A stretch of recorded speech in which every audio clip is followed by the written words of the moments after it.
In today's video, I'm going to show you how to flatten effects in Illustrator quickly and correctly so your artwork is clean, fully expanded, and ready for print, export, or sharing with clients. If you've ever applied effects like drop shadows, glows, warps, or 3D styles and then struggled to edit or send the file, flattening those effects is the solution. I'll walk you through the exact steps and explain what's happening behind the scenes so you understand why this is important.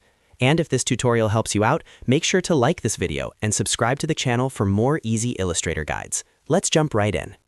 First, open your Adobe Illustrator file that contains the artwork with effects applied. This could be anything from a logo with a drop shadow to text with a warp effect or graphics using stylize options. Before flattening anything, it's always a good idea to save a copy of your original file. That way, if you need to go back and edit the live effects later, you still have a fully editable version.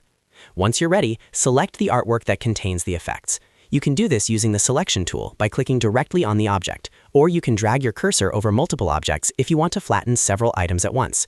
Make sure everything you want flattened is selected. With your artwork selected, go to the top menu and click on Object. From the drop-down menu, choose Expand Appearance. As soon as you click this, Illustrator will convert any live effects applied to that object into actual vector shapes or paths. For example, if you had a drop shadow effect, it will now become a real vector object instead of a dynamic effect. If you had warped text, it will convert into editable vector outlines that match the warped shape. At this stage, many effects are already flattened, but sometimes the artwork still contains expandable attributes. So here's the next important step. With the artwork still selected, go back up to Object in the top menu, and this time choose Expand. A dialog box may appear asking what you want to expand. Typically, you'll see options like Fill and Stroke. Make sure the relevant options are checked and then click OK. This finalizes the process and converts strokes into shapes and fills into individual vector objects where applicable. Now your artwork is fully expanded and flattened.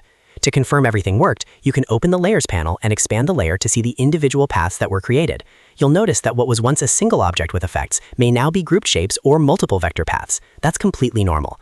At this point, the effects are no longer live, which means they won't change dynamically, but they are now fully compatible for printing, exporting to certain formats, or sending to clients who may not have the same Illustrator settings. Flattening effects is especially important when preparing files for print shops, CNC cutting, screen printing, or when exporting to older file formats. It ensures there are no unexpected rendering issues. Just remember that once you expand and flatten, you generally can't go back and edit the original effect settings unless you undo immediately or reopen your saved copy. And that's how you flatten effects in Illustrator step by step. Select your artwork, go to Object, choose Expand Appearance, then go back to Object and choose Expand, and click OK.